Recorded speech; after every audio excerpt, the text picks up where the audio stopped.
morning, class 7th. How are you all? So take out your English literature book. We have done till here where Lali was learning how to play violin from this master. Now let us continue the chapter from here. Page number 12 in your English literature glitter book. Mridu crept up to the window. Mridu window के ऊपर चढ़ने की कोशिश कर रही थी. Lali was sitting a little distance away. Lali थोड़ी सी दूरी पे बैठी थी. This was the window. So you can see the window and Lali was sitting here at a distance. Lali was sitting at a little distance away awkwardly holding her violin and bow string. और लाली ने क्या पकड़ा हुआ था? अपना violin and bow string. दोनों चीजें पकड़ी हुई है अपने हाथ में. You can C her elbows jutting out and her eyes glazed with concentration, and she was playing it with very much concentration.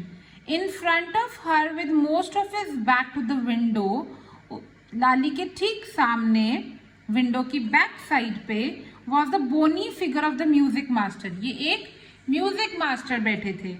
He had an almost bald head, मतलब कि उनके सर पे बाल नहीं थे.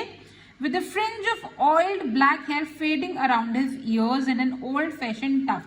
और ये इन्होंने एक ऐसे बाल थे इनके साइड में, कानों के कोनों में. A gold chain gleamed around his leathery neck. नेक में एक गोल्ड चेन थी उनके.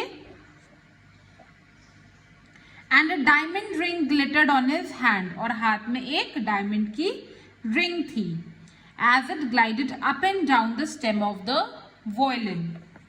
A large foot stuck out from beneath. यहाँ से एक बड़ा सा पैर बाहर निकल रहा था. ये देखो निकल रहा है ना एक बड़ा सा पैर. सी एक बड़ा सा पैर बाहर निकल रहा था. His gold bordered waisty edge. And he was beating time on the floor with the scrawny big toe. Means उनका एक बड़ा सा पैर उनकी गोल्डन कलर वाली बॉर्डर वाली धोती से बाहर निकल रहा था और वो बार बार अपना पैर ऐसे ऐसे टैप टैप कर रहे थे ग्राउंड में वॉयलिन बजाते समय. Okay. He played a few notes. कुछ नोट्स बजाए उन्होंने. लाली stumbled. लाली से बार बार गलतियां हो रही थी behind him on her violin, which looked quite helpless and unhappy in her hands. और वो वॉयलिन बेचारा सोच रहा था कि मैं किसके हाथ में आ गया, इसे तो बिल्कुल बजाना नहीं आता. What a difference!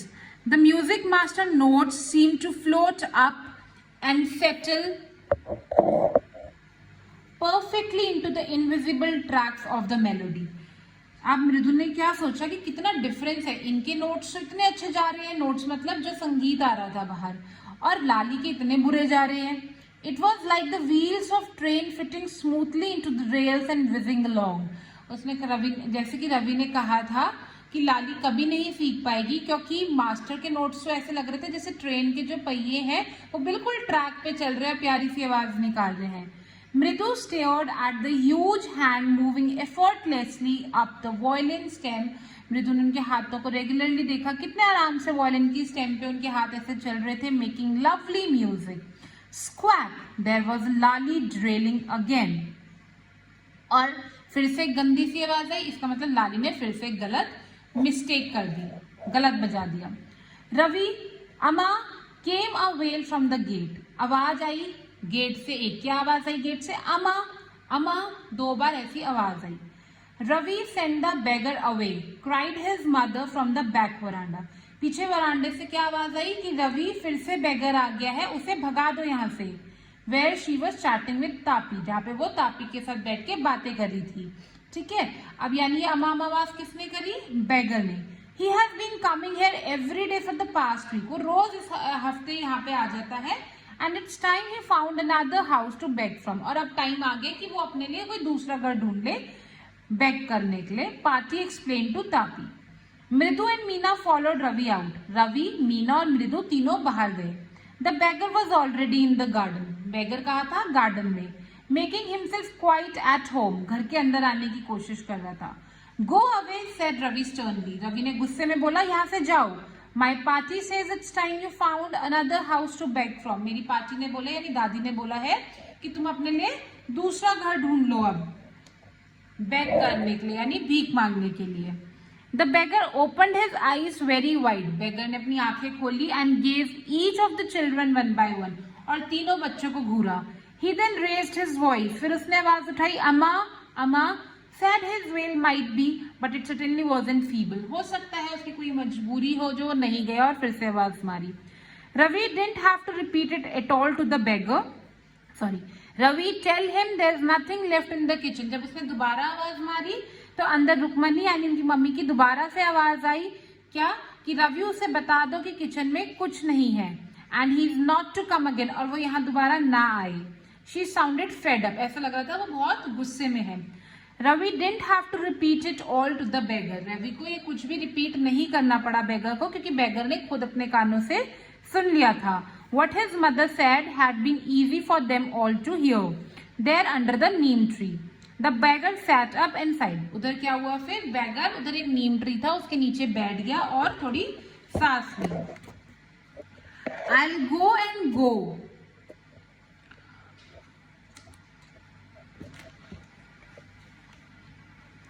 I'll go.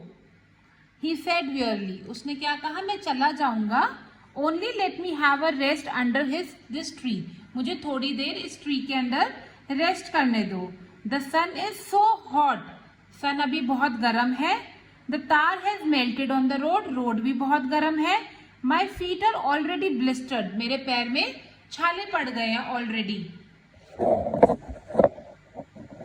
क्या कहा उसने कि मेरी फीट में ऑलरेडी छाले पड़ गए हैं. बाहर इतना गर्म है, मेरे को थोड़ा सा यहाँ पे रेस्ट करने दो. He stretched out his feet to show large pink peeling blisters on the soles of his bare feet. उसने अपने पैर बाहर निकाले और दिखाया कि उसके कितने बड़े बड़े जख्म हो गए थे पैर में गर्मी की वजह से. I suppose he doesn't have the money to buy chappals. मृदु whispered to Meena and Ravi. मृदु ने कहा लगता है मुझे इसके पास चप्पल खरीदने के पैसे नहीं है. Have you got an old pair in the house somewhere? क्या तुम्हारे घर में कोई पुराना पैर है चप्पल का? I don't know, said Ravi. Ravi ने कहा मुझे तो नहीं पता. Mine are too small to fit his feet. मेरे चप्पल तो इसके लिए बहुत छोटे हो जाएंगे. और I would have given them to him. वरना मैं अपनी चप्पल ही दे देता. His feet were larger than मृदु's and मीना's. और उसके पैर मृदु और मीना से भी बड़े हैं. He needs something on his feet, Meena said. Meena ने कहा लेकिन कुछ तो देना ही पड़ेगा उसे उसके पैरों के लिए.